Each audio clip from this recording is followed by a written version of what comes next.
Hi, and welcome back to Focal Point AFR Talk. Great to have you in the conversation. Number to call if you want to weigh in on what we've been talking about, 888-589-8840. And another guy to keep an eye on for 2016 is Bobby Jindal. This is clip 4, Rob. Bobby Jindal, governor of Louisiana. Ted Cruz, the cruise missile, is another guy. We'll play a soundbite from him here in just a moment. But Bobby Jindal calling Barack Obama out on his strategy. Let's listen. My recommendation to the president is it's time to stop campaigning. It is time to actually do the job here in Washington, D.C.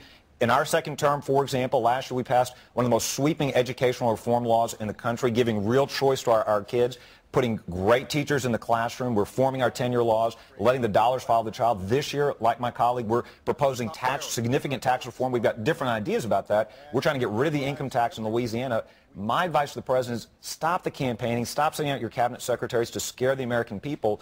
Roll up your sleeves and do the hard work of governing. And so that's Bobby Jindal said, look, stop scaring the American people. All you're doing is campaigning, and this is a true fact. What President Obama is doing is he's running a perpetual campaign. He's not actually governing. He's campaigning. And in this case, with the sequester, he's trying to scare the American people by campaigning against something that was his own idea. And once again, the Obama administration tried to pass the buck to the Republicans for this. It's the Congress's sequester. It's their idea. And Bob Woodward is unflinching. He's Washington Post. He's a card-carrying lib. He says, no, this was President Obama's idea from the very beginning. Jack Lew was the guy that brought it to the Republicans. Now, let's go to clip 11. This is President Obama. Again, realize this guy is campaigning. He's not governing. Bobby Jindal says, look, it's time to start governing. You're not doing any governing. There's no policy coming out of your administration. All you're doing is scaring the American people and demonizing Republicans. But here's what President Obama says he wants to be about. Well, I'd like to get as much stuff done as quickly as possible. Even though I'm just starting my second term, I know that, once we get through this year, then people start looking at the midterms, and after that, they start thinking about presidential elections. And the American people don't want us to spend all our time thinking about elections. They want us to do some work.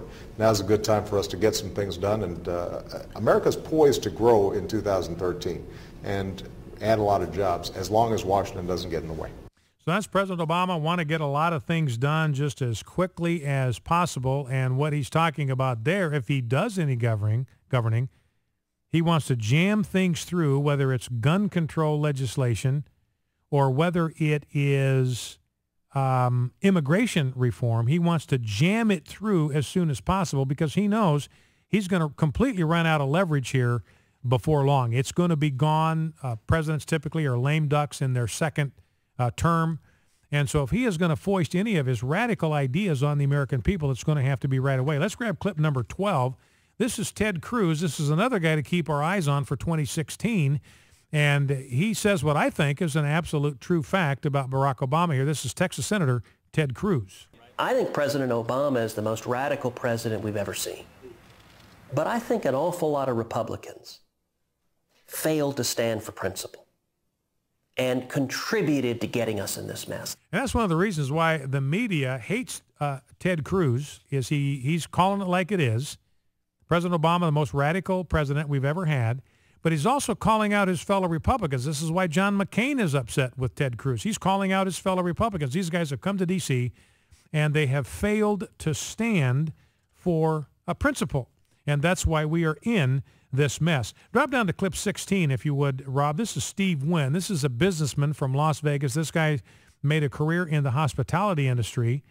And he knows how to make a business run, and he knows that President Obama's policies are lethal to successful business. And he also knows that President Obama has no difficulty demonizing and even kneecapping those that would oppose him. Let's listen.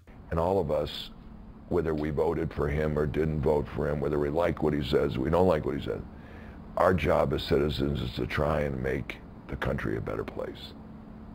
And, suck it up if you don't agree with the guy. It's a democracy. Suck it up and get on with it. So Steve Wynn says, look, it's time to separate the men from the boys. You've got somebody that's pursuing policies you don't like, destroying the business climate. He says stop complaining about it and get busy about the business of trying to stop this guy. Now, Steve Ratner, clip 17, this is the guy that President Obama selected to take over GM when he virtually nationalized General Motors, and he displaced the CEO of GM, and he brought this guy in, Steve Ratner. And, you know, the first Tea Party event we had in Idaho, in Boise, April 15, 2009, the first speaker we had at our first Tea Party event was a guy that had come here from Hungary. And he explained to the Tea Party crowd why he was there speaking. He said, look, I came from Hungary. President Obama had just finished firing the CEO of GM and replaced him with Steve Ratner. And the guy from Hungary, I don't even remember his name, but he said, look, the reason I came to America was to get away from this kind of stuff. I saw what happened when you had a dictatorial-leaning political leader who nationalized important industries. It destroyed my country. I left Hungary to get away from it. And now that is being repeated right here before my very eyes. Now, Steve Ratner came in to run GM for a while, and the first thing he said is, I don't know thing one about making cars. I don't know anything about making cars. I'm clueless. I'm incompetent. I'm inept when it comes to making cars. And President Obama said, well, that's fine. I'm clueless, inept, and about running the country, about being president. So you're perfect for the job. If I'm qualified, you're qualified. Anyway, Steve Ratner is now actually admitting some truth about what we are doing under President Obama's spending policies, what we are doing to our posterity. Let's listen. Can I just leave us with the fundamental point here in my mind, which is that we are in effect stealing from our children. We are basically taking out of the system everyone who's close to retirement now, a multiple of what we're putting into the system.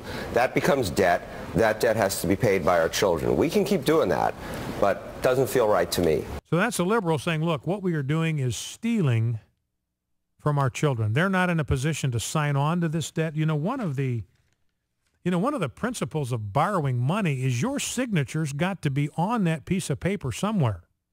You got to sign on the dotted line that you are making a decision to borrow this money.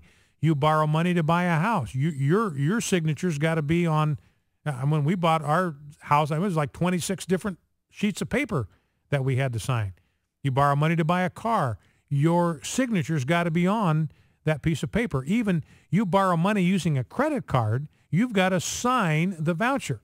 And our children are being loaded down with this debt, and they didn't sign up for it. They weren't consulted. They have no say in the matter. They don't get to agree to it. It just gets dumped in their backpack. And even Steve Ratner, card-carrying liberal, says, look, this just does not sound right to me. Rob, Jeff, let's play those sound bites from black leaders, the sound bites on the NRA, because we were talking about gun control legislation that Barack Obama is going to try to jam down our throats if he can early in this administration. But listen to these black leaders. First of all is Harry Alford. He is the head of the Black Chamber of Commerce. He's the guy that took on Barbara Boxer. Remember that? A couple years ago, took her head on, accused her of insulting him and of saying things that were racially degrading. I mean, he went right after her. And here is Harry Alford. He is a black guy. He's the head of the Black Chamber of Commerce, and he is talking here about the NRA. And listen to what this black guy, this black leader, had to say this weekend about the NRA. I want to thank the Lord for our Constitution. I also want to thank the NRA for its legacy. The National Rifle Association was founded by religious leaders who wanted to protect free slaves from the Ku Klux Klan. They would raise money, buy arms, show the free slaves how to use those arms, and protect their families. God bless you. Many of us probably wouldn't be here today if it wasn't for the NRA. So that's Harry Alford, and that is our factoid for the day.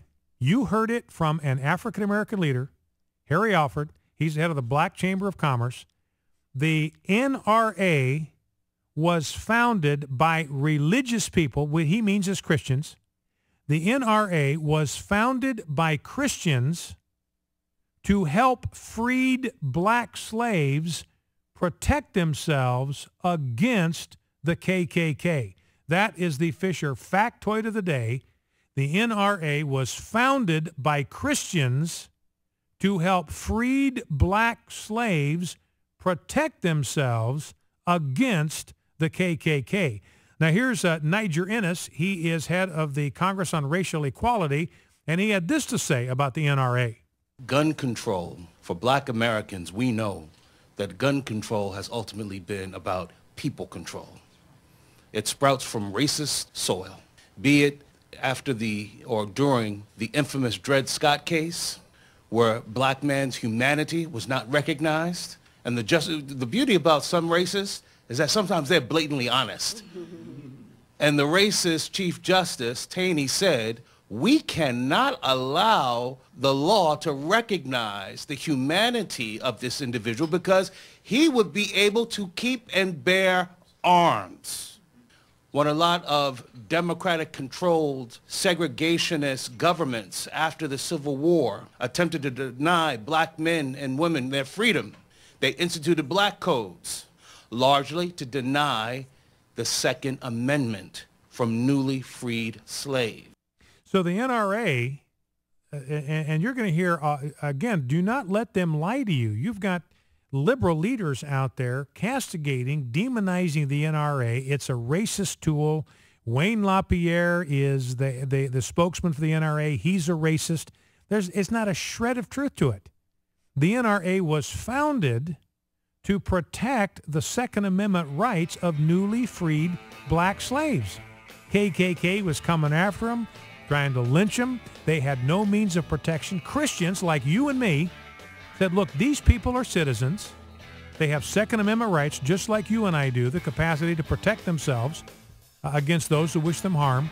So it was Christians that got together and started the NRA to raise money to get guns into the hands of freed black slaves. And by the way, 42 gun companies now have decided they are not going to sell guns to any agencies in states that do not respect the Second Amendment. They're going to stop selling them to law enforcement. And in Maryland, Beretta's factory is located in Maryland. Maryland is anti-Second Amendment. Beretta is saying, look, we're looking at relocating to a state that actually believes in the Constitution of the United States. Focal Point AFR Talk, back in 2.